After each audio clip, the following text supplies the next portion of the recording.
So, my thing, Sister Shell, is I know where we were as a body when it was 20 of us. Right. I know what the numbers look like for 20 of us.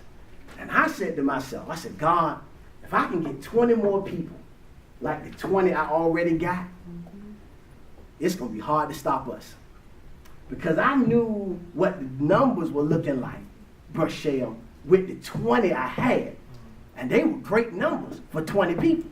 And I said, if I can get 20 more to match what I'm seeing here, it really is, I'm going to have to hire somebody. Let me just be honest with you. Yeah. Somebody going to get a job. Yeah, I want y'all to understand the kind of people that's sitting amongst you in case you ain't know. I can literally put somebody on salary if I got 20 more people to match the 20 I already had. Yeah. So now, if we can do that, the building, that's fun. I'm dancing while I'm cutting that check. Yes, sir. I'm cutting the check to the building like I'm cutting the check to the school and to here. I cabbage patch when I cut this check. It's fun. It's laughable. That's old school. Yes, sir. I'm like, that's it? Go ahead. Let me give to you 3 weeks in advance just because the Lord been good to you. Yeah. It's funny because of what we got. Faithfulness. So my thing is, if we can get that same bug to connect with our next wave and our next wave, well, a building, we're going to have to talk about some other than just a building. Yes, sir. We're going to have to talk about really bringing some folks in. Let's get a school started. Is what we're going to have to start talking about. Because when people can be proven faithful, Pastor, why you got to talk about this tonight? Because I got to. When you can be proven faithful with your tithe, this is the thing. It's not that you're losing anything. Teaching. Let me stop. Minister Black. Teaching. You're a tithe. I'm not asking. You don't have to answer because I know you are. All right. Can you identify a time that you missed something based on the fact that you tithe? Not at all. Evangelist Grant, you're a tithe. Can you identify a time that you've gone without because you paid your tithe? Brother Grant? Nah. I mean, and I'm going to keep it 100. Yes, sir. I've been out of work for 4 months. Mm-hmm. And we have more. Come on, sir. Brother Foster, Sister Foster. Y'all can you identify a time that you've been without because you paid your tithe? Sister Bartlett, Brother Bartlett. Can y'all identify a time? I'm just talking to my folk that's been with me for a year. I ain't coming to no new people because I want you to get your faith up before we even go there. Can y'all identify one time? I want you to be brutally honest. One time that you say, I paid my tithe and I messed around and went without. Matter of fact, before we were paying, I used to go like in the negative. And I was like, I don't know how I'm be paying tithes. And came here, paid it, and then went back and said, it works! It does. First lady, can you identify a time when you were out of work in June and July and you ain't had no check and your pastor, the only person bringing somebody in, and what I was bringing in really was sad, it still is sad, but can you identify a time in that stretch where you did not have money coming in? All we were living off was measly what we were receiving today. Was there a time that we lacked anything? Never, and matter of fact, we would get something in the mail, just randomly in the mail, to say, here's some money. It works! I know the problem. You're looking at your bills right now. And you're saying, well, Lord, if I start paying tithe, that's like a whole nother bill. I ain't going to be able to eat. You're going to eat, and you're going to eat better. That's right. You can't afford not to tithe. I ain't trying to get your money. I ain't trying to give your pocket. I'm trying to give you a blessing. Yes, sir. Sister Lipscomb. My folks, I told you I'm just talking to them a year plus folks. Ain't no, so those that's tithing, that's new, continue to tithe and let God bless you as you go. But, Sister Lipscomb, can you identify a time that your tithe caused you to miss something that you thought you needed? No, sir. And with that group of course of no's, talk to me. How do you know like how much you're supposed to tithe? How does Good. that work? Oh, God is gracious, loving and kind. All right. So this is why first principle is necessary. Let me give you this. Now, the tithe is designed, and I'm going to get there as it relates to this story. I probably won't get there tonight. But the tithe is designed to be 1/10 of what you gross. All right? So let's use easy now. If you gross $1,000 every 2 weeks, all right, your tithe should be $100. Well, Pastor, Uncle Sam will take his piece. I know, but God ain't got nothing to do with Uncle Sam. God knows what's his. That's right. You don't tell Uncle Sam, oh, I can't afford to pay you the 30% I'm giving you. He getting his 30 all day. Take it. Before you even see it, he got his. Thanks. So we ought to be glad God ain't like Uncle Sam. 10% of what your gross income is.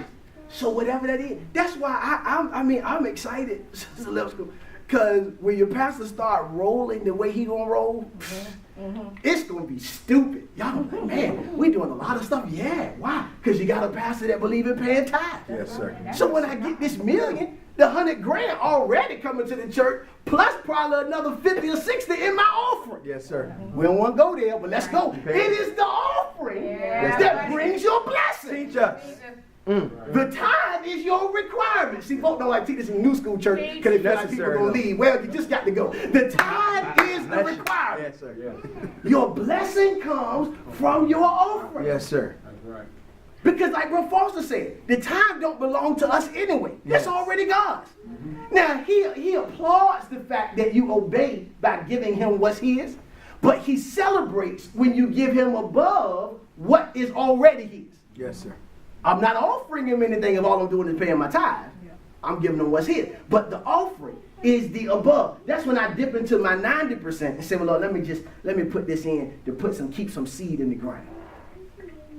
Ah, God, okay. So we got to. We got to. It's so mandatory. And I promise you, if you ever start, you'll never stop. No, you won't stop. Because you identify. Evangelist Graham said it so profoundly on Sunday. It's like your faith goes to another level. Yes. When you start tithing, because it's like, well, God, I don't even really know exactly how that's going to work, but let me just try it. And then you find, like Sister Barton said, the time that you might have gone into the negative, you still got something left over, and you got more money coming out now than what you had originally, because you're tithing. Well, Lord, how you do that? He said, I just blow on it. That's all. I just fan the flames. You give me something to work with, I'm going to bless you. He's faithful. He's faithful. He is faithful. I'm telling y'all what I know. Pastor Hinton don't get no real major salary from Bethel Temple Faith Church. Yes, sir. But what I get, Rochelle, I'm giving God his. And I'm giving him an offering. Yes, sir. You do. Am I lying, black? Yes, sir. True. Every time. After we count the money, I ain't going back in. So let me get that money back. No. I ain't doing it. That's why we got a count team. Count team sees what the money was. They see what the deposit was. Deposit matches the sheet every week. Ain't no excess withdrawals coming out because Pastor didn't want to eat a steak this week. When I want to eat a steak, it comes out of my own personal money. That's right. Bethel Temple Faith Church is not buying Pastor Hinton burgers and steaks. Lord help me. And that's the problem. So many of these janky preachers that mess so many folks up. Yeah. They just messed them up. turn them They, up. they saying, well, the man of God saying I'm supposed to tithe. Well, it seems like all this stuff he getting and what's happening with me. This how you know your leader ain't tithing, when your tithe stop working for you. Power. Oh, that's awesome. That's how you know your pastor ain't tithing. That's how you know your leader don't give. Well, Lord, I've been tithing and this thing ain't working. Go talk to your pastor. Pastor, you paying your tithe? He gonna lie to you and tell you, yeah, but he ain't. Reflection. It's a reflection of him. That's right. I can't sit here and preach and teach something to y'all that I'm not doing. That's right. Yes, sir. Yes, sir. When we started this ministry, Brother Foster, Lord told me, he said, you're going to be a founder. I want a founder's offer. So I stroked $2,000. Thank you, Jesus. First offer. This gonna jump us all right here. Well, Pastor, where you get $2,000 from? I don't know. It was there, Sister Lil. I said, God, you got it. Bless the Lord. Am I lying, black? No, sir. Integrity. So, God is requiring that if we want to see all these promises Pastor trying to get to tonight, family, we got to be willing to go. We got to be willing to step out on faith, even when it comes to our money. That's a hard pill to swallow, because money is the most sensitive thing in everybody's life. Amen. It's real true. You know, It's true. you can talk about my marriage, don't talk about my money. You can talk about my children all you want to. Don't mess with my money now. That's true. Going a little too far for me. Man, you got the kind of Pastor Bertram that's going to talk about your money. And I love you. And I pray you believe that. And to know if I'm talking about it, it's got to be that God wants me to talk about it. Yes, sir. I done had plenty of folks in the church, outside the church. Pastor, maybe you want to, deal with that tithe and offering thing a little more so that people can get, understand it. Maybe you want. And I said, okay, well, I'm going to do it when God tells me to. Yes. Because if I do it just because Minister Black want to hear me talk about offerings today, Right. it ain't going to be effective.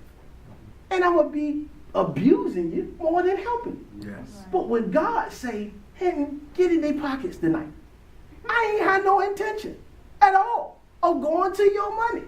I want y'all to still be thinking you're doing good. You'll catch that later.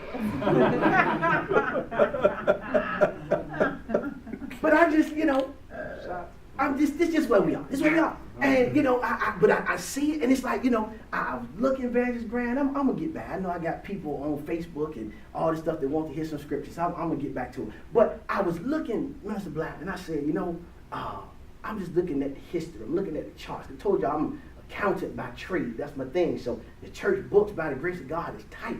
So I'm, Yes. going through, I'm looking at my spreadsheets earlier, yesterday, Tuesday, normally my administrative day. So, I'm going through the stuff, Mr. Black, I'm looking, I said, well, I see that, overall, it's up a little bit from where, it was.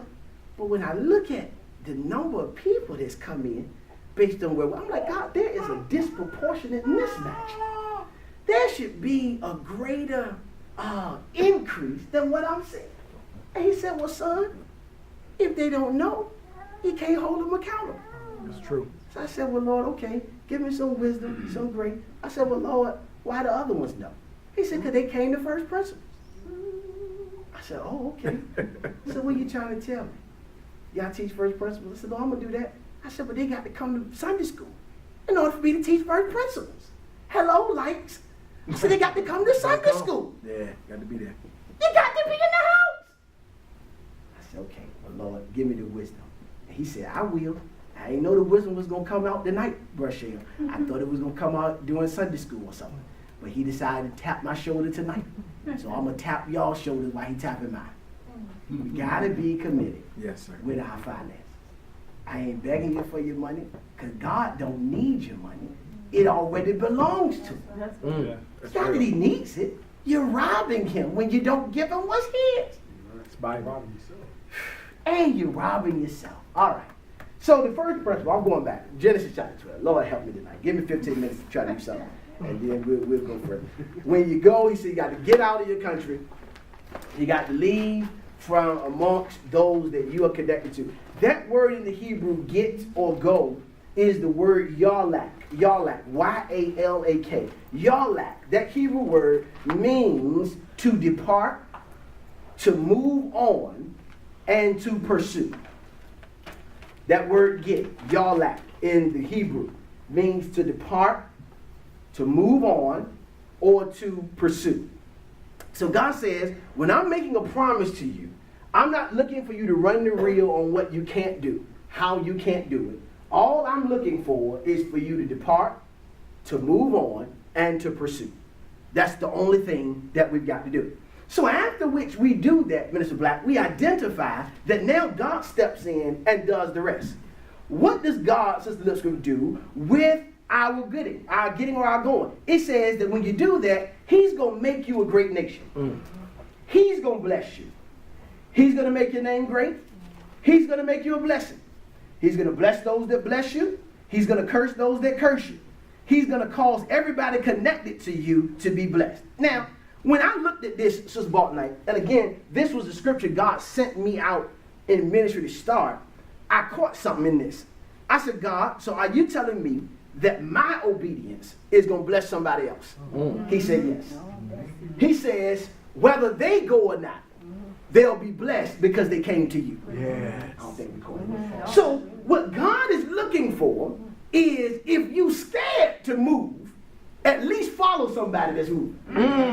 Yeah. That's awesome. Wow. That's awesome. Wow. Yes, At sir. that point, you got no point. Because if you're following a mover, Yes. you move into. That's good, sir. So it's cool, you know. Well, I'm scared, you know. I know it's business in me. I hear Pastor talk about that all the time. I need to start my own stuff, but you know, I'm a whole lot. God said, don't worry about it. Just keep coming to church. Because the more you keep following your pastor and you see him open several businesses, yeah, it's gonna become addictive to you. Yes, sir. Yeah, wait a minute. Hold on. The pastor can do this. You better get it. Yeah, let me see. Pastor, what you doing, Pastor? How can we? Well, come on. Let me bring you to the table with me next time I close on my next franchise. Amen. It's already in the works. Yeah. Evangelist Graham, you know, she tries to get her prophetic grace on her sometimes. The Lord is helping her all the time. You know, she talked to me a couple weeks ago. Well, Pastor, you know, what you, you know, I talk about multiple streams of income. What's your multiple streams gonna look like? So she think she got everything, you know. This is good. No, Touching out there, look, feel it. We connected, you know, the ministry. Say, yeah, it is. But I already, Rochelle, I'm already looking at 2 businesses I'm trying to buy. So when I buy those, I got to employ people. I ain't gonna work them. I ain't going to flip nothing. Hello? Hello? I ain't going to turn nothing. I ain't going to make nothing. They gonna do it. Yes, sir. I'm just gonna own it. Yes. And when the money comes in, the owner gonna get his, and we gonna make sure the employees are paid. Thank you, Jesus. Yeah. But we moving on. Moving on. So if you want to do something, you're in the right church, because you got a doing pastor. Good. I hear you, Sister Foster. I'm all white. That's why I'm picking your brain all the time now. Let me see what all these skills about. Don't leave decision path alone. Come on, work for your pastor. Put it out there. Amen. We're going to take good care of you. Well, Pastor, how are you going to do all that? Because God told me to come here. He ain't telling me to come here and just preach the gospel. I'm going to do that. I'm going to do that till I die. I ain't going to never stop preaching. Be 80 years old, gray haired and all. I'm still going to preach. I just pray the hair's still there. Yep. Wonderful Jesus. But it's about making an impact that's going to last beyond just us. Yes, sir. What am I doing to make whoever coming behind me's life easier? What am I doing to make whatever preachers get raised up in this church to be pastors? What am I doing to make it that when you go out, you ain't going to have to go out with the same, because I ain't even say I went out with struggle, so I can't say that. But you ain't going to have to go out the same way I went out. I'm going to set you up. I want you to go into a building. You ain't got to go to a school. Well, Pastor, how am I going to do that? Because I'm going to give you one of the ones I own. How can you talk like that, Pastor Hinton, with just 30 people in front of you? Because I know what God told me. Yes, sir. He told me to go. Yes, sir. So he got to send people in for what I came for. Yeah. So he says to go. And after you go, he says, I'm going to do the rest. I'm going to make you a great nation.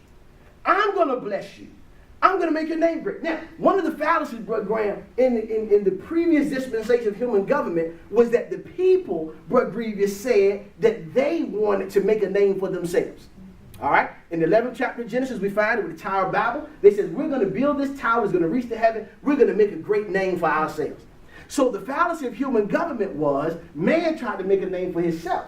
But what happens in promise is that God says when you do it his way, he'll make your name for you. He'll make your name great.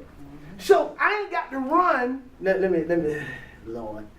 It's like I always got to go on this heavy stuff since listening. And I tried. I said, Lord, just let me come and just be smiles and giggles tonight. But, okay. So I ain't got to run Facebook campaigns, Twitter campaigns, YouTube campaign, spend $1 million in marketing trying to get Bethel Temple Faith Church out there. Yeah.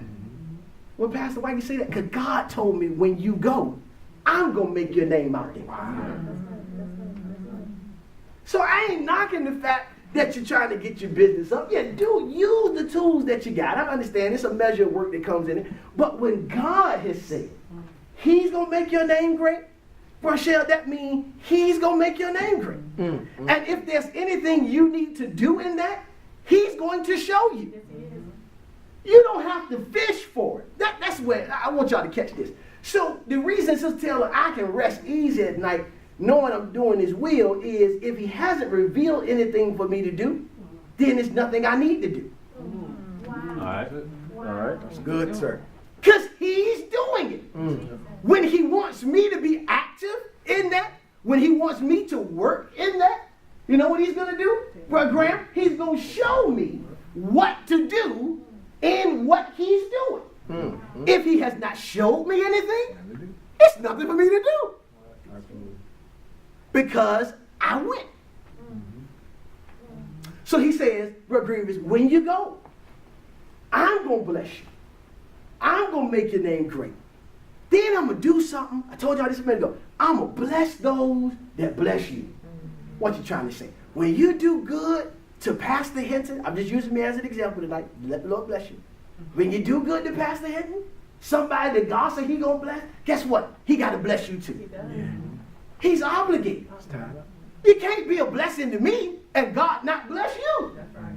It just can't happen like that. So he says, whoever, Brother Foster, blesses you, whoever does something good for you, I got to bless them. Amen. Whoever just does something nice for Brother Bolton, God said, I got to bless them because he's my man. So since he's my man and he's been blessed, I got to bless whoever blesses him. But on the flip side, whoever's cursing you, God says, well, I got to curse them too. So I ain't got to do it. I want us to catch this. I don't have to do anything in the blessing or the cursing because God says that's his job. Yes. My job was just to go. And when I go, he says, I got the rest. I'm going to hand out the blessings. I'm going to administer the curses because that's my job. So he says this to Abram. The Bible says, Abram, he departed. He left. He was 75 years old. He left. He takes with him his wife. He takes his nephew. And check this out, Evangelist Graham. He says all of the substance and all of the souls that they had gotten while they were in Haran. Now, this is the thing, Brother Green, I want us to catch. Now, God told Abram to go. All right. He told Abram to get out of the country. Abram decided. Now, I want y'all to catch this. And this is going to be a new wrinkle. If you've been around church a lot, you probably heard people teach the opposite of what I'm getting ready to say. He told Abram. Abram gathers up everybody connected to him, and he takes them with him. Now, and I've been guilty at a time, too, in my earlier years of preaching in particular, of bringing a measure of condemnation to Abram because he took Lot and the crew with him. I used to say, well, God ain't tell him to take Lot. God told him to get out of his father's house and from amongst his kindred. But the Lord showed me something. He said, son, the same way a minute ago when Pastor just said, if a person's scared to move, if they follow somebody that's moving, that's right, that they'll be blessed too. God said there was a measure of fear in Lot. Wow. There was a measure of instability, which we see, this is going to show up in the 13th chapter, in Lot. That Lot said, Brother Graham, I know my faith isn't at the place of my uncle's yet. So since I know God is with him, this is good, and he's moving with God, yes, sir, I'm going to go ahead and just tail along with him and catch the remnant of whatever he missed. Teaching. So Lot makes the determination that because my faith is not there, I'm going to connect with a man whose faith is there. And what we identify is, First Lady, that Lot ended up being blessed because of the blessings of Abraham. But check this out. When you take somebody with you that really ain't with you, what happens is their spirit starts to disconnect from your spirit. Let me give you this. In the 13th chapter, I'm going to deal more with it next week. The 13th chapter, the Bible says that after Abram left Brooke Green, he did these things. The Bible says that Abram was very rich. Okay, the scripture didn't say Abram was rich. It didn't say nothing. The Bible says he was very rich. Now, I'm almost scared to know what very rich looks like, but I think I'm going to know some. Okay, so he said he was very rich. That's like oozing with That's stuff. A real word. Yes, sir. Just got it. It's just nasty almost. Just like, So it was Abram that was very rich. But the scripture lets me know that Lot also was rich. So Lot got a measure of what Abram had. But what happened was, because they weren't really connected in the spirit, he got contentious with Abram being very rich and him only being rich. Goodness. I just heard a worldly song. So let me get to y'all, because the young people like me, they might even know this. This is probably the next level up. I don't even know who really, Rochelle might know. But it was a rap. It was something, it was like funny how money changes situations. Yeah, who was that, Rochelle? Help me. That's what I hear. Lauren Hill, good, amen. All right, so I got some. All right, so it's funny how money changes situations. Yeah, I know. God, I'm telling you, it's crazy. But I'm with him. It comes up, I'm going to say it. So, it's funny how money changes the situation. Amen. Abram now says, well, Lot, I can't let you hang with me like this. Why don't we just depart for a minute? Why don't we separate for a minute? Because you are now starting to bring a damper to my very richness. You're starting to weigh down on my very richness. Yes, sir. So I would rather, Lot, you just go somewhere else. Stop. Oh, Lord, I hope I ain't talking to nobody here. But I'm saying, start your own church. Because you're bringing a damper to the very richness in the house. So Lot says, all right. And Abram said, look, because I'm the mature one about this thing, you pick and you go wherever you want to go. If you look over here and it looks great for you, you go. I'll go this way. If you look over there, I'll go. So Lot, because he's still driven by money, he goes to Sodom and Gomorrah. He goes to the places, the country that's full of sinners. He goes to the place where men want to sleep with men, women want to sleep with women, people just doing whatever it is that they do. That's where Lot made his home. And Abram says, because I understand the promise of God on my life, check this out. Lot, I would rather disconnect from you than to let you end up being, to let you end up cursing me. Because if you curse me, then God's got to curse you. So the maturity of the individual that goes under God says, I love a person enough that I would rather separate from you than to let God have to curse you for how you treat me. Wow. Next level. Deep. That was good, sir. Because I understand who I am in God, if I continue to stick with you, I know you're going to end up saying something you ain't supposed to say too. And because you do that, God is obligated now to curse you. So instead of me letting you be cursed, I'll let you take your little money and you go wherever you want to go. And let me do what I'm doing because I want God to still bless you. So the story continues to go on. And I'm going to come back. I'm going to do a better job of teaching it next week. But, Abram, he's where he is, Lot's where he is. One day there's an issue. There's a fight.